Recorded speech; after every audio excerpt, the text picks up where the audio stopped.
ओम शांति। आज की मुरली है 11/10/1975 की। बाप दादा ओम शांति। अंतवाहक शरीर अर्थात अव्यक्त फरिश्ते रूप द्वारा सैर। मुरली में बाबा कहते हैं, आजकल इस पुरानी सृष्टि में विशेष क्या चल रहा है। आजकल विशेष आप लोगों का आह्वान चल रहा है। फिर आह्वान का रिस्पॉन्स करते हो। बाबा पूछ रहे हैं कि आपका जो आह्वान चल रहा है उसका रिस्पॉन्स करते हो। भक्त क्या चाहते हैं? भक्तों की इच्छा यही है कि देवियां चैतन्य रूप में प्रकट हो जाएं।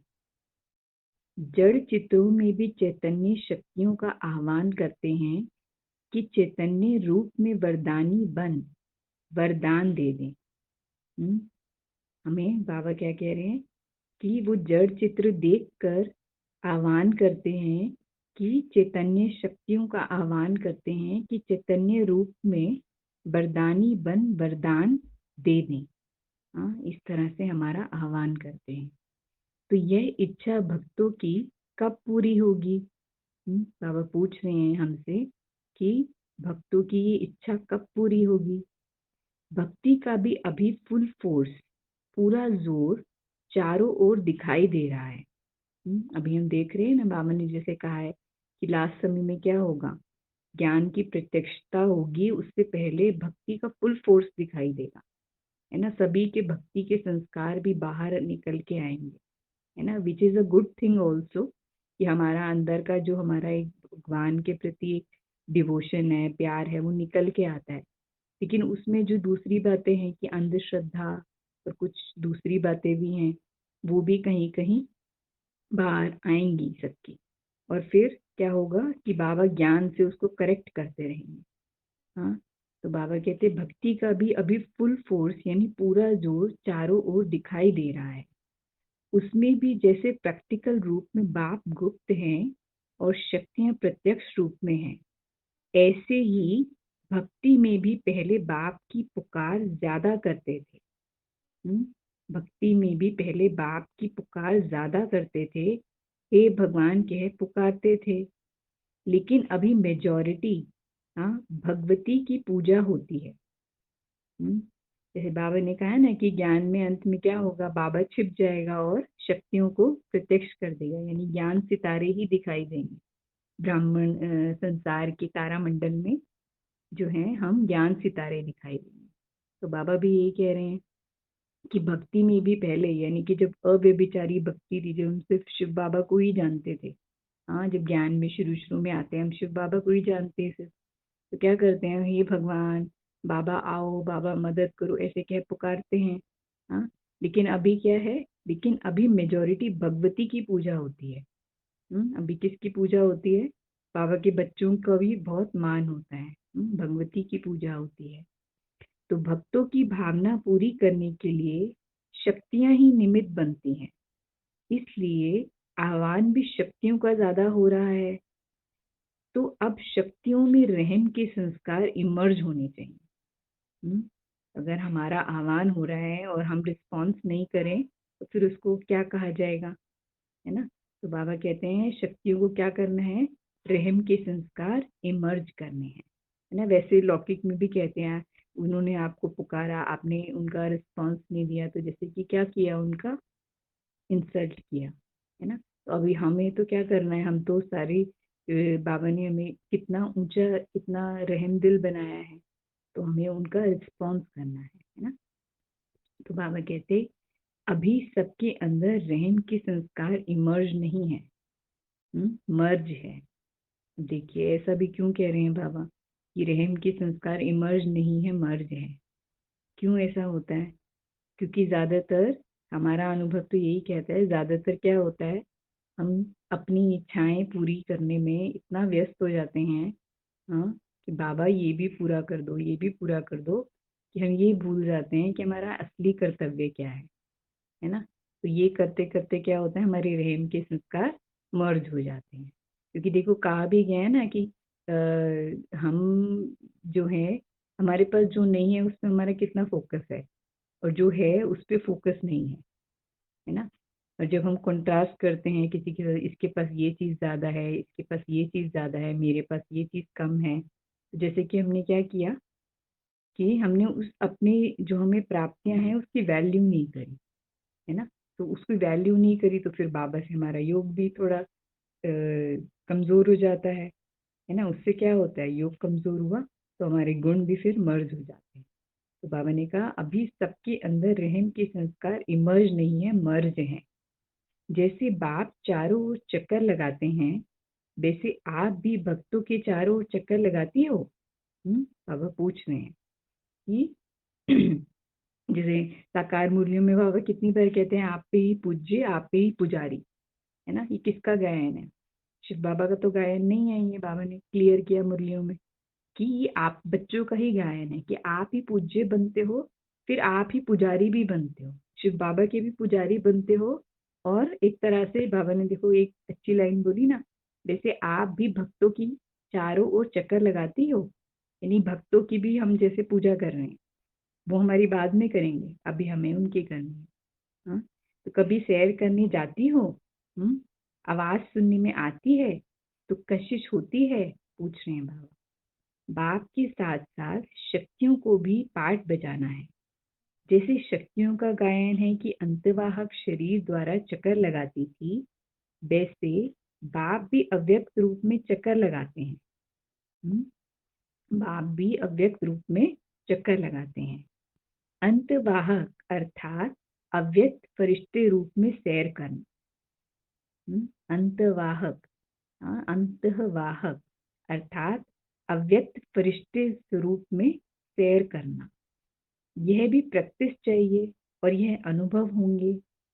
जैसे साइंस के यंत्र दूरबीन द्वारा दूर की सीन को नजदीक में देखते हैं, ऐसे ही याद के नेत्र द्वारा अपने फरिश्तेपन की स्टेज द्वारा दूर का दृश्य भी ऐसे ही अनुभव करेंगे जैसे साकार नेत्रों द्वारा कोई दृश्य देख आए।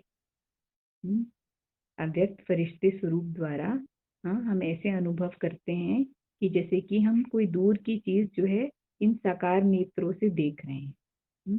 तो बाबा कहते बिल्कुल स्पष्ट दिखाई देंगे, अर्थात अनुभव होगा, है ना। इन स्थूल नेत्रों से नहीं, लेकिन दिव्य नेत्र से, दिव्य बुद्धि से अनुभव होगा। फिर बाबा कहते हैं साइंस का मूल आधार है लाइट। लाइट के आधार से साइंस का जलवा है, लाइट की ही शक्ति है। ऐसे ही साइलेंस की शक्ति का आधार है डिवाइन इंसाइट। जैसे साइंस का आधार क्या है? लाइट। अगर लाइट होगी तो सब कुछ चलेगा, फैन भी चलेगा, लाइट भी चलेगी, टीवी भी चलेगा, सब कुछ चलेगा। वैसे ही साइलेंस की शक्ति का आधार है डिवाइन इंसाइट, है ना। डिवाइन इंसाइट ये शब्द जो है इसका अर्थ है दिव्य नेत्र, है ना। डिवाइन मीन्स दिव्य, इंसाइट मतलब नेत्र, मतलब हमारा दिव्य बुद्धि से जो हमारा नेत्र खुलता है, तीसरी आंख। तो बाबा कहते ऐसे ही साइलेंस की शक्ति का आधार है डिवाइन इंसाइट। इसके द्वारा साइलेंस की शक्ति के बहुत वंडरफुल अनुभव कर सकते हो। यह भी अनुभव होंगे। जैसे स्थूल साधन द्वारा सैर कर सकते हैं, वैसे ही जब चाहो जहां चाहो वहां का अनुभव कर सकते हो। कितनी विचित्र बात है ये, है ना। हम यहाँ बैठे, दूर बैठे, अभी देखो बाबा ने सबको बिठाया है ना अपनी अपनी सीट्स पे कि बैठो, बाहर ज्यादा नहीं जाना है। तो क्या कर रहे हैं अभी हम बुद्धि के नेत्र से हर स्थान का अनुभव करते हैं, है ना। अगर हम मुरली भी सुनते हैं, हम कोई वीडियो भी देखते हैं, तो हमें तो ऐसा फील होता है ना कि हम जैसे कि वहीं पर हम वो फीलिंग्स जो वहां पर है वो हमको भी फील होने लगती है। बाबा ने सबको एक जैसी फीलिंग में लेके आया है ना। तो बाबा कहते हैं कि यह भी अनुभव होंगे। जैसे स्थूल साधन द्वारा सैर कर सकते हैं, वैसे ही जब चाहो जहां चाहो वहां का अनुभव कर सकते हो। ना सिर्फ इतना जो सिर्फ आपको अनुभव हो, लेकिन जहां आप पहुंचो उन्हों को भी अनुभव होगा कि आज जैसे प्रैक्टिकल में मिलन हुआ। ये कितनी विचित्र बात है। जो बाबा ने कहा था लास्ट में क्या होगा कि आपको भी साक्षात्कार होंगे और दूसरों को भी आपके साक्षात्कार होंगे कि ये जैसे मेरे बिल्कुल सम्मुख आया, इसने कान में कुछ बोला या इसने मेरे से हैंड शेक किया, दृष्टि दी, हाँ मिला, बाबा ने कहा ये उनको भी अनुभव होगा। ये है सफलता मुहूर्त की सिद्धि। ये है हमारी सिद्धि, है ना। वो लोग क्या करते हैं जिनको सिद्धियां मिलती है, वो सिद्धियों से क्या क्या चीजों का आह्वान करते हैं। हाँ, तो हमें बाबा ने क्या कहा कि आपकी सफलता मुहूर्त की सिद्धि ये है कि आप जो हो डिवाइन इंसाइट के द्वारा दूर के दृश्य भी पास देखेंगे और ये मिलन भी करेंगे अपनों, है ना, दैवी परिवार से या नई आत्माओं से भी, है ना। किस लिए? सेवा। फिर बाबा कहते वह तो रिवाजी आत्माओं को भी सिद्धि प्राप्त होती है, एक ही समय अनेक स्थानों पर अपना रूप प्रकट कर सकते और अनुभव करा सकते हैं। हाँ, ये रिवाजी आत्मा मतलब कि जो तप करते हैं, तपस्या करते हैं, है ना, उनको भी ये सिद्धि प्राप्त होती है कि एक स्थान पर रहकर भी वो अपना रूप प्रकट करते हैं अनेक जगहों पर और अनुभव भी कराते हैं। तो बाबा कहते वह तो अल्पकाल की सिद्धि है, लेकिन यह है ज्ञान युक्त सिद्धि। इससे हम कुछ और नहीं करने वाले हैं, कोई जैसे कि हम फन करके आ जाए, किसी को तंग करके आ जाए, ऐसा वाला कुछ नहीं करते ना। वो तो अपनी पावर्स से बहुत कुछ होता है वहाँ दुनिया में तो, लेकिन हमारी पावर्स किस लिए है? क्योंकि डायरेक्ट परमात्मा से हमको ये सिद्धि प्राप्त हुई है। उनको भी वैसे तो परमात्मा से ही सिद्धि प्राप्त होती है, लेकिन डायरेक्ट कनेक्शन ना होने के कारण अहंकारवश ऐसी ऐसी चीजें होती हैं जो हम दुनिया में केसेस सुनते हैं। लेकिन हमारा बाबा ने कहा आपकी है ज्ञान युक्त सिद्धि, ऐसे अनुभव भी बहुत होंगे, आगे चलकर कई नई बातें भी तो होंगी ना। जैसे शुरू में घर बैठे ब्रह्मा रूप का साक्षात्कार होता था, जैसे कि प्रैक्टिकल कोई बोल रहा है, इशारा कर रहा है, ऐसे ही अंत में भी निमित्त बनी हुई शक्ति सेना का अनुभव होगा। अंडरलाइन, निमित्त बनी हुई शक्ति सेना का अनुभव होगा। किसका होगा? जो निमित्त बनी हुई है। हाँ, और निमित्त का अर्थ बहुत गहरा है ना। निमित्त मीन्स मेरा कुछ भी नहीं है, कुछ भी नहीं, कोई इच्छा भी नहीं, हाँ, कोई अच्छा भी नहीं, ना वैर, हाँ, जैसे बोलते हैं ना कि न राग है ना वैराग है। मतलब ऐसा नहीं कि कोई बहुत अच्छा भी लग रहा है या बिल्कुल अच्छा नहीं लग रहा। रिपल्शन नहीं है ना अट्रैक्शन, दोनों ही नहीं है। हाँ, न राग है न द्वेष है। वैराग है, सॉरी मैंने गलत बोला पहले, राग है, राग भी नहीं है और द्वेष भी नहीं है। राग मीन्स हम रम गए किसी चीज में, और द्वेष मीन्स रिपल्शन, दोनों ही नहीं है। तो निमित्त बनी हुई शक्ति सेना का अनुभव होगा। हाँ, सभी महारथियों का संकल्प है कि अब कुछ नया होना चाहिए, तो ऐसी ऐसी नई रंगत अब होती जाएगी। हम सब कहते हैं ना बाबा को, बाबा कुछ नया करो, कुछ नया, कुछ नया। तो अब ये नया हो रहा है हमारे साथ सब कुछ। बाबा कहते हैं लेकिन इसमें एक तो बहुत हल्कापन चाहिए। हाँ? कोई विकारों का जैसे कि बोझ नहीं चाहिए, हल्कापन। एक भी पुराना संस्कार अगर हमारा होता है तो बाबा हमें वतन में नहीं खींच सकता, है ना। और वतन से ही होता है सारा कारोबार, तो लाइट का कारोबार है। बाबा ने कहा इसमें बहुत हल्कापन चाहिए, किसी भी प्रकार का बुद्धि पर बोझ ना हो, और दूसरा सारी दिनचर्या बाप समान हो। बुद्धि पर कोई बोझ नहीं हो। देखो पहली बात बाबा ने कही बुद्धि पर कोई बोझ ना हो, और दूसरा सारी दिनचर्या बाप समान हो। हाँ, सारी दिनचर्या बाप समान हो तो उसमें हमारा मेरा तो कुछ रहा ही नहीं, है ना। सवेरे उठते ही अमृत वेला, फिर अपना सैर, फिर अपना मुरली भोजन, सारा बाबा ने श्रीमत दे दिया शुरू से लेकर एंड तक। तो उसमें अगर मेरा अगर एक भी संकल्प नहीं चलता, यानी कि मेरी बाप समान श्रीमत है, दिनचर्या है, तब ब्रह्मा बाप समान आदि सो अंत के दृश्य का अनुभव कर सकते हो। बाबा कहते समझा? समझा सभी ने?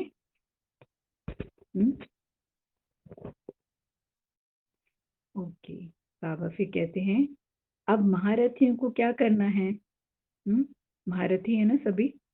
तो कहते महारथी को क्या करना है, सिर्फ योग नहीं, सेवा का रूप परिवर्तन करना है ना। महारथियों का योग व याद अब स्वयं प्रति नहीं लेकिन सेवा प्रति हो। हाँ, कितनी विशेष बात बाबा ने कही, जो हम सुनते आए हैं इतने समय से क्लासेस में भी और वैसे भी और वाणियों में भी बाबा भाई रिपीट कर रहे हैं, महारथियों का योग व याद अब स्वयं प्रति नहीं लेकिन सेवा प्रति हो, तब तो महादानी और महाज्ञानी कहे जाएंगे। अच्छा, समय की प्राप्ति की निशानी क्या होगी, जब सारे संगठन की एक आवाज, एक ही ललकार हो कि हम विजयी हैं। समय की समाप्ति की निशानी क्या होगी, जब सारे संगठन की एक आवाज, एक ही ललकार हो कि हम विजयी हैं। विजय हमारा जन्म सिद्ध अधिकार है, वह विजय हमारे गले का हार है। ऐसा प्रैक्टिकल में अनुभव हो, सिर्फ कहने मात्र नहीं लेकिन यह नशा रहे, सदा सामने दिखाई दे। ऐसे विजय का निशाना दिखाई देता है, पूछ रहे हैं बाबा। ऐसा नहीं कि हम सिर्फ कहने मात्र ही कह दें। बाबा कहते नहीं, एक तो आपका जन्म सिद्ध अधिकार है और विजय हमारा गले का हार है। तो सिर्फ कहने मात्र नहीं हो लेकिन यह नशा रहे और सदा सामने दिखाई दे। तब क्या होगा, सारे संगठन की, बाबा ने कहा, एक ही आवाज होगी और एक ही ललकार होगी। तो सबको अंदर से फीलिंग आएगी ना कि हम विजयी हैं।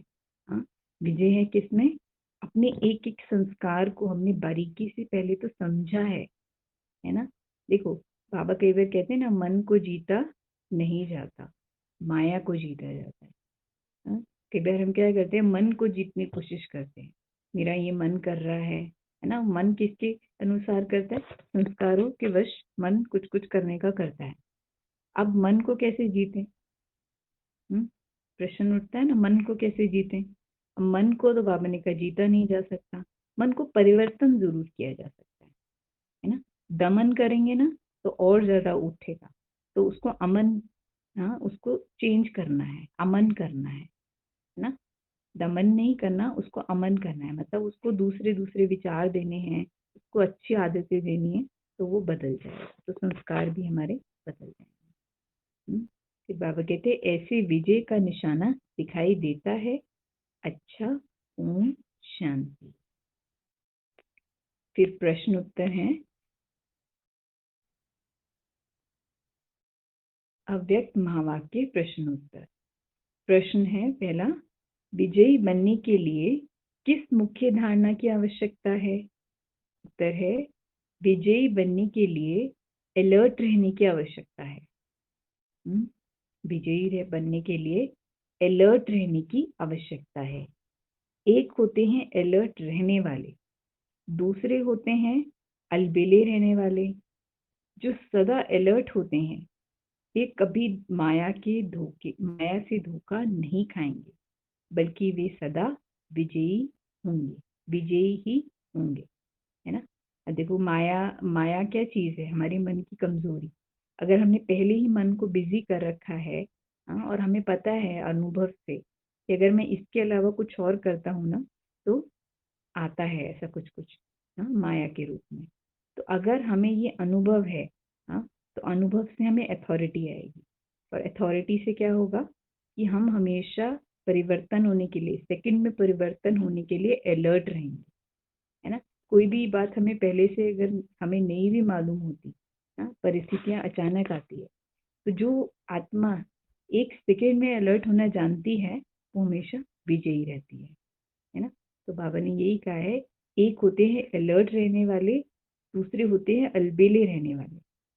जो सदा अलर्ट होते हैं वे कभी माया से धोखा नहीं खाएंगे, बल्कि वे सदा ही विजयी होंगे, है ना। हमें हमेशा अलर्ट रहना है, सेकंड में तैयार हो जाना है। हमें पता है कि अभी देखो ऐसा कुछ हुआ ना, हाँ, तो अब मुझे पता है कि अब मुझे नेक्स्ट स्टेप क्या लेना है ना। मुझे टाइम नहीं दिया जाएगा सोचने के लिए, है ना। अपने अनुभवों की हमें अथॉरिटी इतना ज़्यादा बनना है कि हम सेकंड में अपना रूप भी चेंज कर लें, अपना स्टेप भी चेंज कर लें। फिर प्रश्न है, और वो होगा किससे? अलर्टनेस से। प्रश्न है अगला, 108 की माला में और 16,000 की माला में आने की चिन्ह व निशानी क्या है? 108 की माला में और 16,000 की माला में आने की चिन्ह व निशानी क्या है? उत्तर है, जो यहाँ सदा विजयी रहते हैं वही विजय माला में आएंगे, इसलिए वैजयंती माला नाम पड़ा है। जो कभी कभी के विजयी हैं वे 16,000 की माला में आएंगे।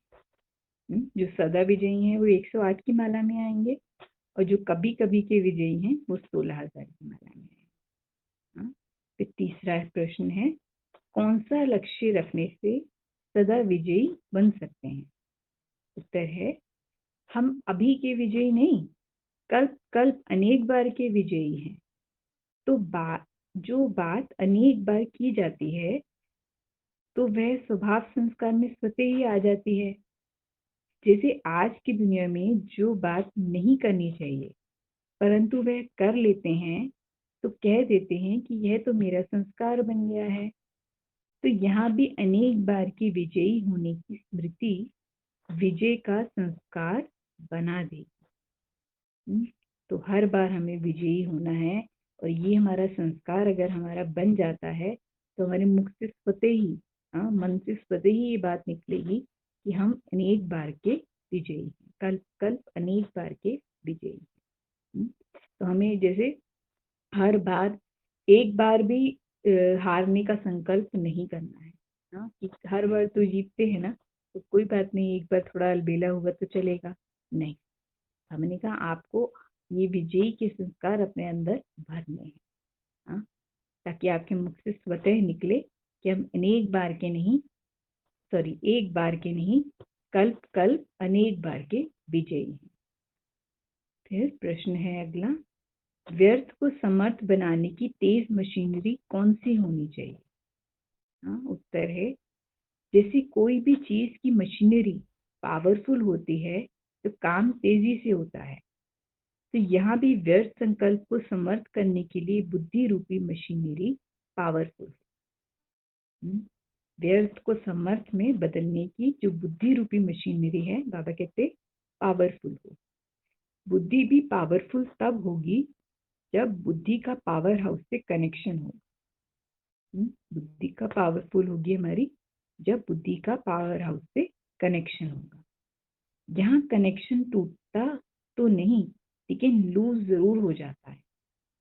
अब वो भी लूज नहीं होना चाहिए, तभी व्यर्थ को समर्थ बना सकेंगे, है ना। बाबा कहते हैं आप बच्चों का कनेक्शन बाबा से टूटता नहीं है, लेकिन लूज हो जाता है।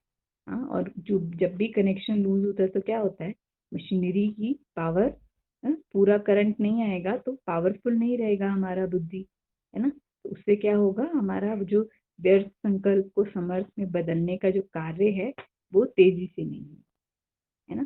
तो बाबा ने कहा व्यर्थ को समर्थ बनाने की तेज मशीनरी कौन सी होनी चाहिए? प्रश्न था, यही प्रश्न था ना उसकी, बनाने की तेज मशीनरी कौन सी होनी चाहिए? बाबा से कनेक्शन। फिर अगला प्रश्न है, ब्राह्मण जीवन का मुख्य कर्तव्य क्या है?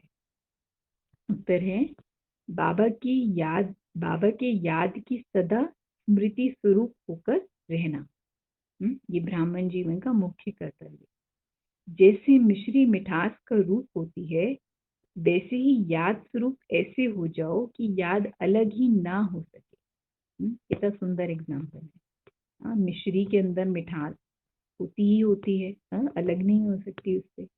वैसे ही हमारे अंदर बाबा की याद है ही है। इसको थोड़ा वैसे ही रूप में भी नहीं लेना, जैसे कई बार बाबा मुद्दी में हमें कहते हैं ना कि बच्चे कहते हैं हम तो बाबा के हैं ही हैं, तो याद क्या करेंगे। तो बाबा ने कहा ऐसे भी नहीं, लेकिन कॉन्फिडेंस से करना भी है और फिर बोलना है ना, कि वैसे ही याद स्वरूप ऐसे हो जाओ कि याद अलग ही ना हो सके। अगर बाप की याद छोड़ी तो बाकी रहा ही क्या? देखो बाबा क्या कह रहे हैं, अगर बाप की याद छोड़ी तो फिर बाकी रहा ही क्या? ज्ञान भी किससे आता है? याद से आता है। गुण भी याद से आते हैं, शक्ति भी याद से आती है। अगर बाबा की याद छोड़ी तो रहा ही क्या? तो बाबा कहते हैं जैसे शरीर से आत्मा निकल जाए तो उसे मुर्दा ही कहेंगे ना। वैसे ही यदि ब्राह्मण जीवन से याद निकल जाए तो ब्राह्मण जीवन क्या हुआ? तो ऐसा याद स्वरूप बनना है, तो ब्राह्मण जीवन का कर्तव्य है याद स्वरूप बनना। ये ब्राह्मण जीवन का कर्तव्य है। याद होगी तो सेवा भी होगी, ज्ञान भी धारण होगा, सब कुछ होगा। फिर अगला प्रश्न है, दिल्ली यमुना के किनारे पर है, यमुना किनारे का गायन क्यों है?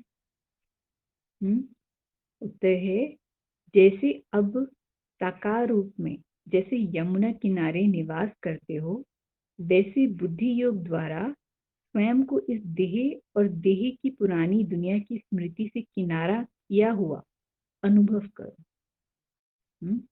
जैसे अब साकार रूप में जैसे यमुना किनारे निवास करते हो, वैसे बुद्धि योग द्वारा स्वयं को इस देह और देह की पुरानी दुनिया की स्मृति से किनारा किया हुआ अनुभव करो।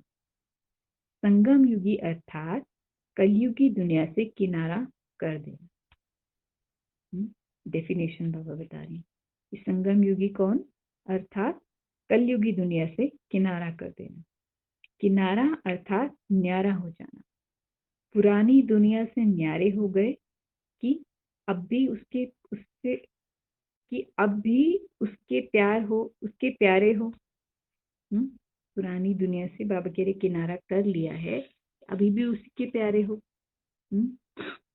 फिर अगला प्रश्न है, हमें चेकिंग करनी है ना, हर एक प्रश्न में के बाद हमें चेकिंग करनी है। फिर प्रश्न है अगला, दशहरे पर सभी रावण का दाह संस्कार करते हैं, लेकिन अब आपको क्या करना है? उत्तर है, आपके अपने में जो रावणपन के संस्कार हैं, उन रावणपन के संस्कारों का संस्कार करो। अर्थात रावणपन के संस्कारों को सदा के लिए छुट्टी देकर लाभ उठाओ। रावणपन के संस्कार बाबा कह रहे हैं उनको छुट्टी दे दो और लाभ उठाओ। हड्डियां व राख बांधकर साथ नहीं ले जाना। जैसे करते हैं भक्ति मार्ग में, किसी को हम दाह संस्कार कर दिया लेकिन उसका वो राख लेकर आते, तो बाबा कहते हैं वो नहीं करना। राख अर्थात संकल्प रूप में भी रावणपन के संस्कार नहीं ले जाना। बाबा से मिलने जाते हैं, मधुबन जाते हैं, तो क्या करते हैं? बाबा से प्रतिज्ञा करते हैं कि बाबा ये संस्कार हैं, ये आप ले लो। वैसे तो बाबा ने कई मूल्यों में बताया है कि आपको कहने की भी जरूरत नहीं, ये ले लो, ये ले लो। अलग अलग बाबा नहीं देते, बाबा तो एक सेकेंड में जब आप बाबा के बच्चे बने तब से ऑटोमेटिक बाबा के पास चला गया, है ना। बाबा ने इवन मुरली में ये भी कहा है कि बच्चा पैदा हुआ तो ऑटोमेटिक बाबा का ही है वो, है ना। जैसे कहते हैं ना कि बाबा मैं आपका हूँ, पत्र लिखते हैं और इतना इतना कुछ वो करते हैं। अब कहती अंडरस्टूड है। कई बार बाबा इतना न्यारा हो जाता है और कई बार इतना विधि में हमको लेके जाता है। हाँ, तो बाबा कहते हैं कि लेकर नहीं जाना। ये तो बाबा थोड़ा व्यक्त रूप में, जैसे अव्यक्त है लेकिन व्यक्त रूप में हर बात समझाते हैं।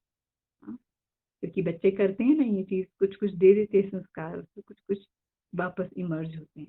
तो बाबा कहते हैं संकल्प रूप में भी रावणपन के संस्कार नहीं ले जाना। फिर पर्सनल मुलाकात है टीचर्स के साथ। हर समय अपने को निमित्त बनी हुई समझती हो। जो अपने को निमित्त बनी हुई समझती हैं, उन्होंने मुख्य यह विशेषता होगी, जितनी महानता उतनी नम्रता, दोनों का बैलेंस होगा, है ना। कोई व्यक्ति बहुत महान है और महान महान महान इतना महान है कि उसके अंदर अहंकार भी है, फिर महान कहा तो नहीं रहेगा ना वो। तो बाबा कहते जितनी महानता उतनी नम्रता, दोनों का बैलेंस होगा, तभी निमित्त बने हुए कार्य में सफलता मूर्त बनेंगे। जहाँ नम्रता की बजाय महानता ज्यादा है या महानता की बजाय नम्रता ज्यादा है, हाँ देखो विशेष बात है, बहुत अंडरलाइन करने की बात है। जहाँ नम्रता की बजाय महानता ज्यादा है, हाँ वो महानता तो नहीं कही जाएगी ना वैसे तो। जहाँ नम्रता की बजाय महानता ज्यादा है और महानता की बजाय नम्रता ज्यादा है, हाँ महानता की बजाय नम्रता ज्यादा है, यानी कि क्या, ये तो कमजोरी कही जाएगी। हाँ महानता नहीं है, इतना इतना नम्र है कि हम फंस जाते हैं, हाँ तो वो भी महानता नहीं कही जाएगी। तो बाबा कहते हैं तो भी सफलता मूर्त नहीं बनेंगे। हाँ तो सफलता मूर्त बनने के लिए दोनों बातों का बैलेंस चाहिए। हाँ महानता भी हो, नम्रता भी हो, और नम्रता है अगर तो महानता भी हो, कि इतना नम्र नहीं हो जाए कि डिटैच ही ना हो पाए। या फिर देखो दादी कहती है हमेशा, न मैं किसी में फंसू न मेरे में कोई फंसे। अगर मेरे में कोई फंसता है तो वो भी मेरी ही गलती कही जाएगी, उसकी गलती नहीं कही जाएगी, है ना। तो बाबा कहते हैं कि जितना नम्र उतना महान, और जितना महान उतना नम्र, दोनों का बैलेंस। टीचर्स वह होती हैं जो सदा अपने को बाप समान वर्ल्ड सर्वेंट समझकर चलती हैं। वर्ल्ड सर्वेंट ही विश्व कल्याण का कार्य कर सकते हैं ना। वर्ल्ड सर्वेंट जो अपने को समझे, बाबा कहते हैं वो ही विश्व कल्याण का कार्य कर सकते हैं। देखो वर्ल्ड में क्या क्या आता है, कौन आता है। जैसे कोई कहे कि मैं इस सेंटर की टीचर हूँ, हाँ मैं इस डिपार्टमेंट का इंचार्ज हूँ, तो फिर वो तो विश्व नहीं हुआ ना। तो बाबा कहते वर्ल्ड सर्वेंट ही विश्व कल्याण का कार्य कर सकते हैं। हाँ उसको जो सेवा दे दी जाए, अभी आपको कर्मणा करनी है, अभी आपको वाचा करनी है, अभी आपको मनसा करनी है, अभी आपको साधारण काम करना है, हाँ अभी आपको मिलना है, मतलब कोई भी कार्य आपको दे दिया जाए आप रेडी, तो हमारे संस्कार जो है ना वो मोल्ड होते हैं। अदरवाइज क्या होता है कि हम बस एक स्पेसिफिक एरिया में तो हम फिट हो जाते हैं, लेकिन बाकी एरियाज में अगर हम को भेज दिया जाए हम फेल हो जाते हैं। तो फिर उसको वर्ल्ड सर्वेंट नहीं कहेंगे, क्योंकि हमारी संस्कार ही चेंज नहीं है ना। ये तो हमने अपनी चॉइस से हमने सेवा ले ली अपनी। जहाँ चॉइस नहीं होती ना, वहां हम विश्व कल्याणकारी बनते हैं। बाबा कहते हैं टीचर्स को सदैव ये स्मृति रहनी चाहिए। और वैसे हम एक बात बताएं इसमें, कि भाइयों के अंदर ये जो विश्व कल्याण का जो गुण है ना, ये ज्यादा होता है बहनों। आप सब थोड़ा इसमें शायद डिफर करेंगे, लेकिन ये सच्चाई है। क्योंकि भाइयों को संगम युग पर बहुत बहुत देवाभिमान तोड़ना पड़ता है, बहुत, क्योंकि बहनों को आगे बढ़ाते हैं, है ना। तो वो जैसे कि विश्व का मतलब बाबा उनको जो कार्य दे, आपको बाहर का करना है, आपको, अब देखो भाई तो खाना भी बनाते हैं, हाँ बाहर का भी करते हैं, अपना भी करते हैं, पेरेंट्स का भी, माता पिता का भी करते हैं, सेंटर में दीदियों को भी वो संतुष्ट करते हैं। मतलब भाइयों के अंदर जो एक निर्माणता का गुण है, बहनों के अंदर भी है, बहनों का अपनी जगह है, इन भाइयों के अंदर भी बहुत है। हाँ हमने ये अनुभव किया, क्योंकि हम मधुबन में ही रहते हैं, हम यहाँ पे भाइयों को देखते हैं ना जब, तो हमें यही फीलिंग आती है कि ये बहनों से भी ज्यादा करते हैं। इनका भी तो बहुत नाम होना चाहिए, कितना नाम होना चाहिए, और अभी हो भी रहा है, हम देखते हैं भाई कितना ज्ञान सुनाते हैं सभी, है ना। तो वैसे ये भाई और बहन की भी बात नहीं है, तो आत्मा की बात है। लेकिन जो एक शुरू में जैसे भान होता है ना भाई और बहन का, तो तब बाबा ये थोड़ी एक चीज करते हैं कि भाइयों को बहुत ऑलराउंड कार्य सेवाएं कराते हैं भाइयों को, उनका तोड़ाने के लिए, तो वो भी बहुत बहुत आगे बढ़ जाते हैं। तो अभी जो भी भाई हो सबको बहुत बहुत बधाई। अच्छा बाबा नेक्स्ट कहते हैं टीचर्स को सदैव ये स्मृति रहनी चाहिए कि टीचर को स्वयं ही टीचर नहीं समझना चाहिए। ये देखिए, टीचर को स्वयं टीचर नहीं समझना चाहिए। यदि टीचरपन का नशा रखा तो रूहानी नशा नहीं रहेगा।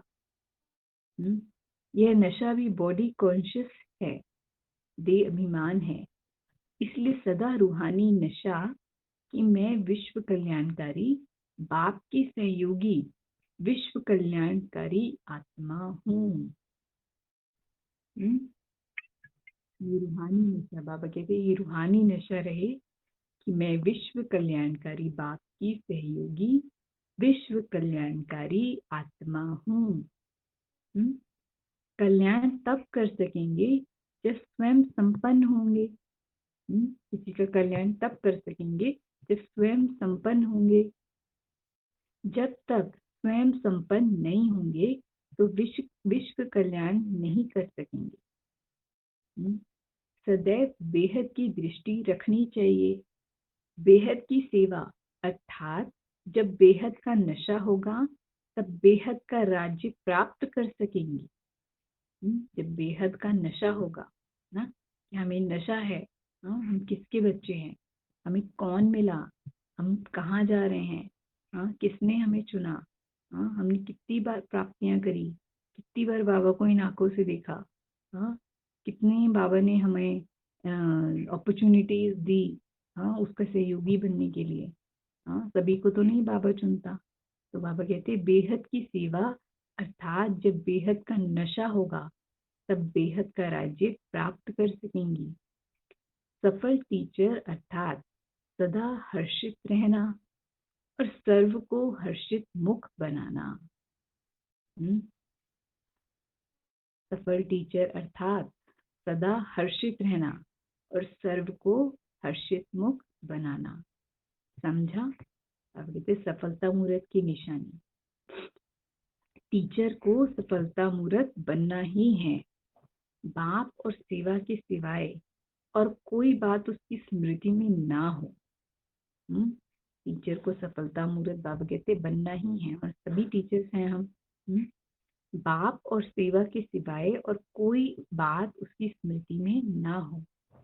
ऐसी स्मृति में रहने वाली टीचर सदा समर्थ रहेंगी, कमजोर नहीं रहेंगी। जिसकी बुद्धि में बाबा है और बाबा की सेवा है तो वो कमजोर नहीं होंगी, बाबा की गारंटी है। तो बाबा कहते ऐसी टीचर हो, ऐसा समर्थ अपने को समझती हो। समर्थ टीचर ही सफलता मूर्त होती है। ऐसी होना, बाबा कहते ऐसी ही होना। टीचर को कमजोरी के बोल बोलना भी शोभता नहीं है। टीचर को कमजोरी के बोल बोलना भी शोभता नहीं है। संस्कार के वशीभूत तो नहीं होना। क्या संस्कारों को अपने वश में करने वाली हो, पूछ रहे हैं बाबा। फिर अगला पूछा, कंप्लेंट करने वाली टीचर तो नहीं होना। कंप्लेंट करने वाली टीचर तो नहीं, बाबा ये ऐसा है, ये ऐसा है, ये सुनता नहीं है, ये मानता नहीं है, लेट आता है। बाबा कहते टीचर्स को तो अनेकों की कंप्लेंट को खत्म करने वाले टीचर्स तो अनेकों की कंप्लेंट को खत्म करने वाली होती है। फिर अपनी कंप्लेंट तो नहीं होनी चाहिए। टीचर्स को चांस तो बहुत मिलते हैं। कंप्लेंट समाप्त हो गई फिर तो कंप्लीट हो गए, बाकी और क्या चाहिए। अच्छा, ओम शांति।